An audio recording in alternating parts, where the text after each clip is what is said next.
ఈసారి మాత్రం ఆ కుట్రదారులు భయంకరమైన పరిణామాలను అనుభవిస్తారు. అవును మహారాజా, అవును. మరణశిక్ష చాలా చాలా తేలికైంది. కుమిలి కుమిలి మరీ చావాలి వాళ్ళు. మా మరుది గారి తోటికోడలి గారి జీవితాలకు అపాయం కలిగించే వాళ్ళని. ప్రస్తుతం మేము చాలా ముఖ్యమైన సంగతి చర్చించాలి. చిత్తం.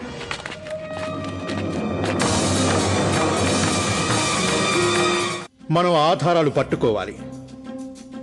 ప్రధానమంత్రి గారు. ఆజ్ఞ మహారాజా. మీరు కాళికాలయం పరిసర ప్రాంతాల్లో తనిఖీలు జరిపించండి. అక్కడ మనకేమైనా ఆధారాలు దొరకచ్చు. చిత్తం మహారాజా. రఘునాథ్. ఆజ్ఞ మహారాజా. మహారాణి గారికి సహాయం చేసిన ఆ స్త్రీ ఎవరో కనుక్కునే ప్రయత్నం చేయండి. బహుశా ఆవిడ ద్వారా మనకేదైనా సమాచారం తెలియచ్చు. చిత్తం మహారాజా.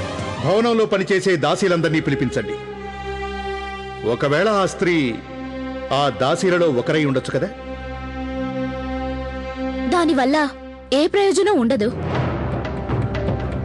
ఆవిడ దాసి మాత్రం కాదు. నేను ఇదివరకే రాజభవనంలో ప్రశ్నించడం జరిగింది. అసలప్పుడు నాకు తెలిసిందేంటంటే రాజభవనంలో ఏ ఒక్కరూ అలాంటి స్త్రీని ఎప్పుడూ చూడలేదన్నారు. అయితే ఆ స్త్రీ ఎవరు మనం ఎలా కనుక్కోవడం? మహారాజా, అందుకు నాకు ఉపాయం తట్టింది. రఘునాథ్ గారు. ఆజ్ఞ మహారాణి గారు. చిత్రకారుణ్ణి పిలిపించండి. నేను నా జ్ఞాపక శక్తి ఆధారంగా ఆవిడ చిత్రపటం గీయిస్తాను. ఒకవేళ చిత్రపటం చూసిన తర్వాత ఎవరైనా గుర్తుపట్టొచ్చేమో. మహారాణి గారు, ఆవిడ రూపురేఖలు చెప్పండి. ఆవిడ రూపురేఖలా?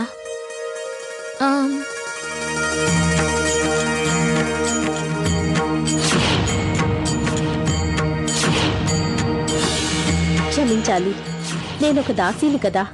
సేవ చేయడం అనేది నా బాధ్యత.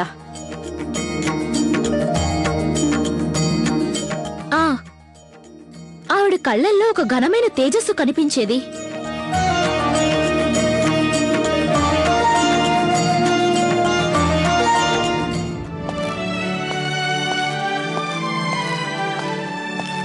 మనో.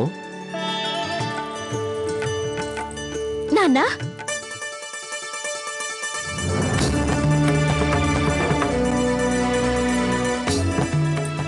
మనో.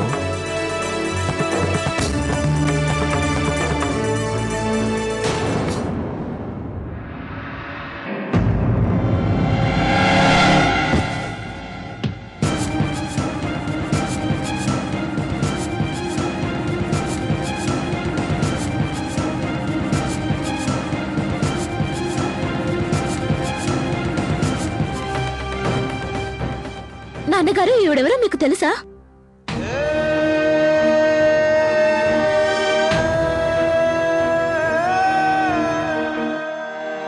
తెలుసు. మీకెలా తెలుసు? ఈవిడెవరో చెప్పండి నాన్నా.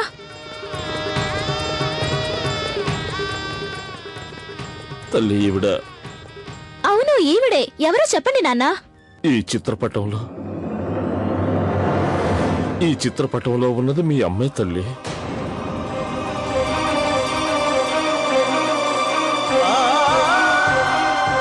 అమ్మా.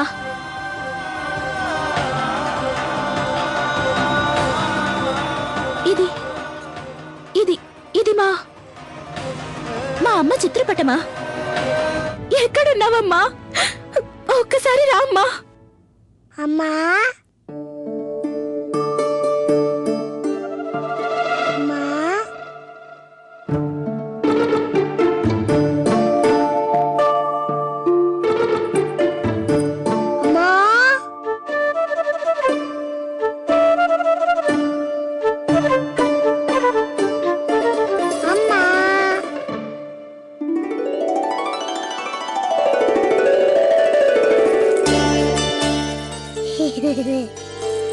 ఎవరండి మీరు?